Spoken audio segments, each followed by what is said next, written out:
Genesis might be late to the EV game compared to its sister brands Hyundai and Kia, but Korea's first ever luxury brand is probably more aggressive in how it wants to take over the market with a series of new electric car models that are about to make its introduction in the US, as well as globally. In this episode, we will explore the EV lineup that Hyundai is putting forth to the world, and discuss the reason why this might be the perfect time to jump into a luxury electric car over the more pedestrian brands. So, before we go on, we'd highly appreciate your support by subscribing and turning on the notification bell if you haven't already. And please don't forget to like, comment, and vote on the question that's presented at the end of the video. It's no longer secret that Koreans make outstanding electric vehicles, as demonstrated by its success in all segments of the electric car realm, from basic entry-level EVs such as the Hyundai IONIQ EV known for excellent efficiency, to the best-selling Niro EV known for its great range, performance and value, and most recently the group's first ever dedicated EV, such as the IONIQ 5 and the EV6, based on the eGMP platform renowned for its ultra-fast charging 800-volt system, and the trademark V2L bidirectional charging system that extracts electricity from the battery to power anything from electronics to a whole house.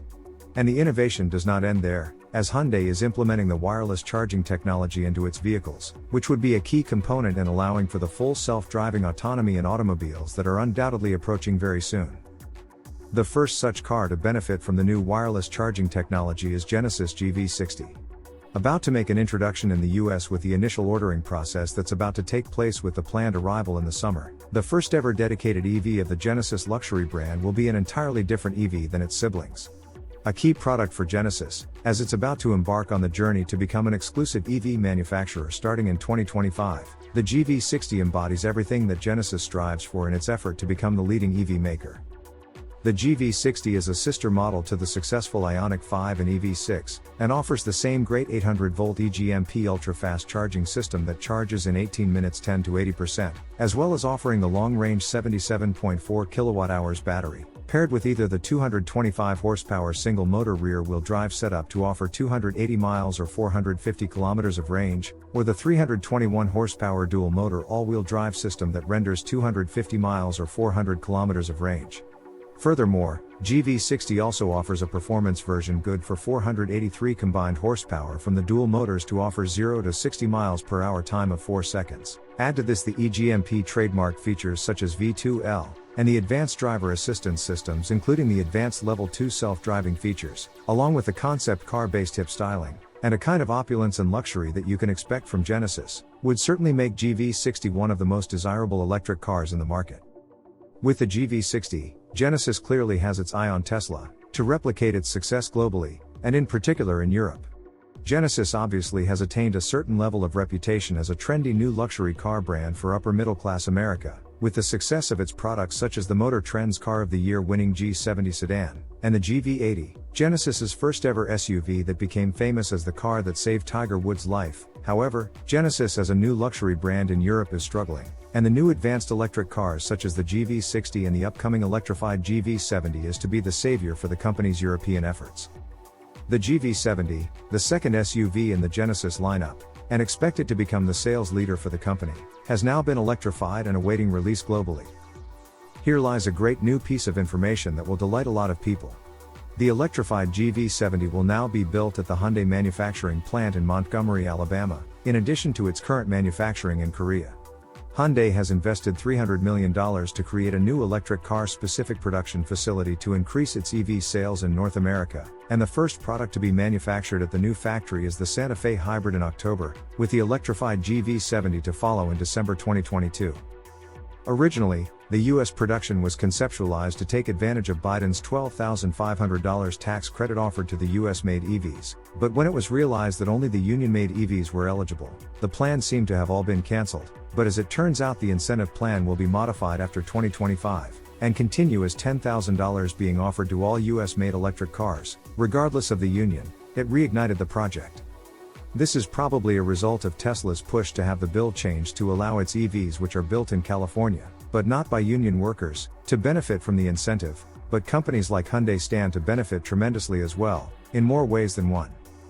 By building EVs in the US, Hyundai is not only able to offer great incentives that would sure to help the consumers to purchase the EVs at lower prices, but it would make it easier too. Currently, all of the EVs destined for the US comes from Korea, and as you can imagine, the factory is tremendously overloaded with the demand from all over the world, with the priority given to the domestic market. The typical waiting time for popular models such as the IONIQ 5 and the EV6 is over a year, but the US-built electrified GV70 should certainly be much faster. Aside from the manufacturing process itself, being built in the US has many advantages, as the US now is one of the largest manufacturers of the EV batteries in the world, with the suppliers such as the compatriots SK and LG investing heavily to open up battery manufacturing facilities in the US, to coincide with the Hyundai's start of manufacturing of the EVs, which would further aid in the faster and more efficient delivery of the US-built EVs.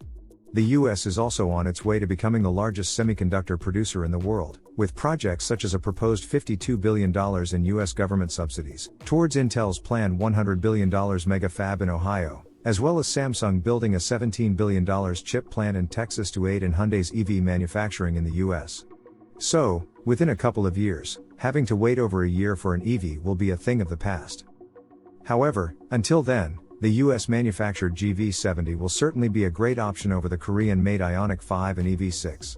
Not only you would be able to purchase one and take delivery faster than the sibling products, as the waiting would be similar to the US-manufactured Tesla EVs, for example at between 3 to 6 months, but the electrified GV70 is also actually a better EV, in our opinion, than the more commonly known EVs from Hyundai and Kia, in many aspects. First, although it's not a dedicated EV built on the bespoke platform such as eGMP like the IONIQ 5 and the EV6, it might as well be. As the clunky name suggests, the electrified GV70 is an electrified version of the ICE GV70 donor vehicle. However, the GV70 is built on Hyundai's latest third-generation platform, renowned for its versatility of being able to easily be converted to hybrid, plug-in hybrid, battery electric, and even hydrogen fuel cell electric.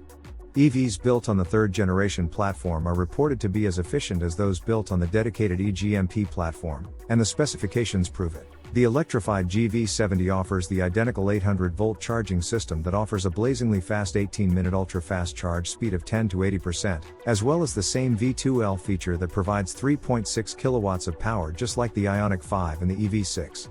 Also, it has the exact same battery as its brethren with 77.4 kilowatts that offers 400 kilometers or 250 miles of range, which is also similar to the range of the eGMP-based GV60 performance version, as well as featuring the identical drivetrain that's comprised of dual motors that offer a combined 483 horsepower, with the boost mode that motivates the 2-ton EV 0 to 60 miles per hour in less than 4 seconds. This is probably because eGV70's underpinning is virtually identical to the eGMP platform with a typical skateboard-like design, which enables a perfectly flat floor with large interior space, thanks to its 2,875mm wheelbase, which is nearly the same as the Kia EV6. Even the layouts are no less perfect of an EV than the dedicated EVs, as seen from the completely flat floor of the electrified GV70, with the driveshaft for the rear wheels becoming unnecessary, compared with products like BMW i4, that still retain the obtrusive bulge to remind you that the EV that you're driving is actually not a built-from-the-ground-up EV such as BMW iX. You will not find anything of the sort in the electrified GV70, in no part of the luxuriously and meticulously appointed interior, as well as details all around. You will be able to tell that this is a derivative electric car. Even the frunk and the areas surrounding the front motor are identical to its eGMP counterparts. So as far as we can tell, the electrified GV70 is essentially the eGMP product, with the same 800-volt architecture and power electric system that underpins the chassis that's third-generation based, to offer identical performance characteristics and efficiency as any other eGMP EVs, but produced more cost-efficiently as it still utilizes many components of the donor vehicle. Furthermore, the electrified GV70 is a real SUV with a high roof and a fully usable large cargo space, and not a crossover like the eGMP siblings.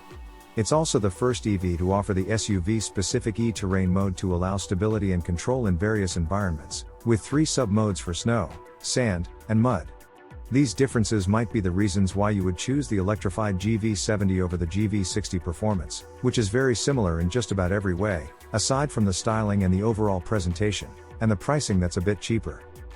With the expected price to start from as low as $59,990 when the electrified GV70 becomes available in early 2023, it's definitely a bargain, considering all the luxuries that you would be pampered with, and the performance you couldn't get with the ordinary IONIQ 5 and EV6, unless you move into more exotic GT and N versions that would set you back way more than $60,000 price point.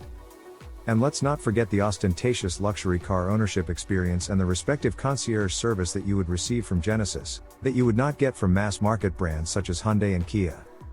As for the end of the video question, would you choose the electrified GV70 over the models such as the IONIQ 5 or the EV6 to take delivery early, although you might be paying more and getting more car than you really need? Please vote and share your views by clicking on the link in the comment section below or in the description. Thanks for watching AutoVision, your best source for the fastest Korean car news and rumors.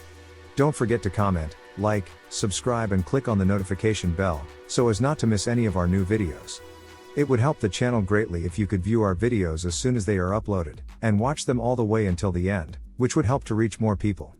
Also, to support our channel even further, please join our membership and enjoy the exclusive content and preview of the upcoming episodes.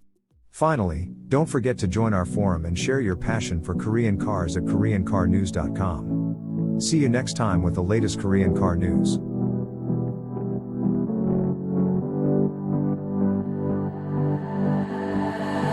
I've been fighting everything you say. I've been trying to go the